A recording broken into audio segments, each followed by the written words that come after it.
Assalamualaikum warahmatullahi wabarakatuh. Di sini kami akan menjelaskan tentang sistem pendukung keputusan, rekomendasi toko peralatan, penyambung POC. Untuk modelnya kita menggunakan website dan untuk metodenya kita menggunakan SAWI.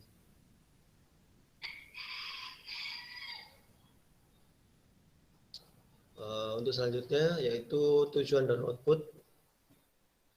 Yang pertama,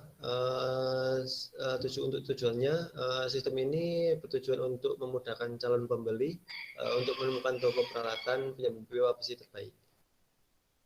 Untuk output atau hasil akhirnya itu berupa sebuah website yang menampilkan daftar rekomendasi toko peralatan penyambung pipa besi. Untuk rekomendasi ditentukan oleh peringkat dan kriteria yang diinginkan pembeli. Untuk cara kerjanya yaitu yang pertama fitur login. User diminta untuk melakukan input username dan password yang berisikan admin, lalu klik login.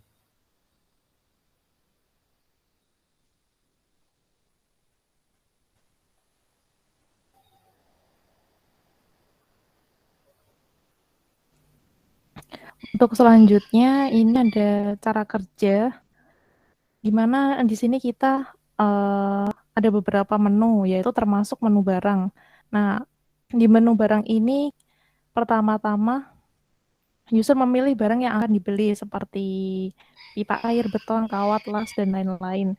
Setelah itu user mengklik simpan untuk menyimpan datanya, lalu kemudian data yang diinputkan tadi muncul dalam tabel di daftar barang. Ini ada fitur edit sama fitur delete juga. Kalau misalkan pengen reset datanya, kita tinggal klik data di bagian nama barang tersebut. Next.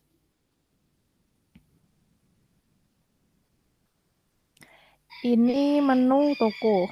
Di menu toko ini user bisa melakukan input data seperti input data toko, contohnya toko A atau toko 1, toko 2, dan toko 3. Lalu hasilnya akan muncul dalam tabel di daftar toko. Next.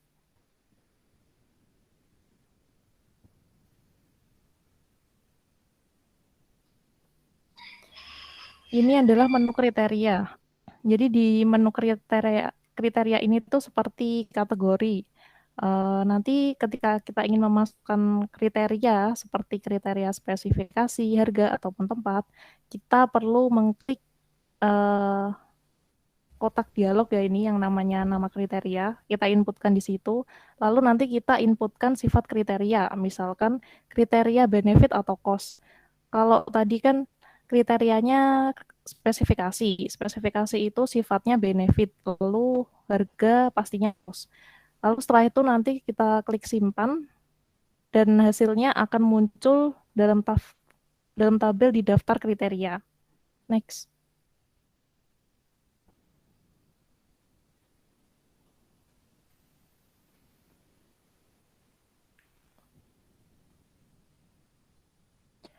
Ini adalah menu subkriteria ya.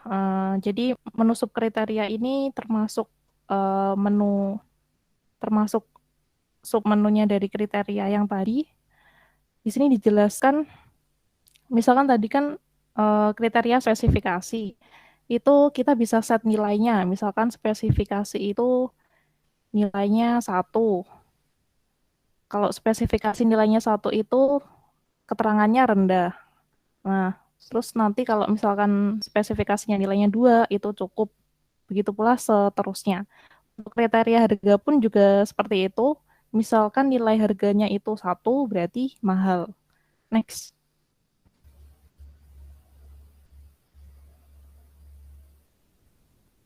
Di sini ada menu bobot. Jadi setelah melakukan input kriteria dan input barang, nanti kita perlu memasukkan jenis barang di sini. Misalkan jenis barangnya pipa. Nanti kita set bobotnya seperti ini, spesifikasi bobot 0,75 itu tinggi.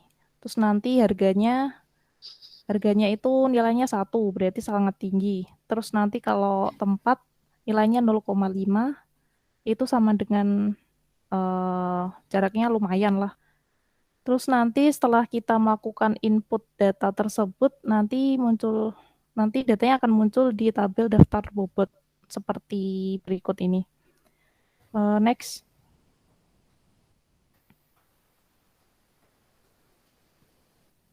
Nah, tadi kan sudah dijelaskan berbagai macam menu yang ada. Nah, untuk bagian yang masih dalam proses pengerjaan ini hanya ada 3 ya, yaitu menu penilaian.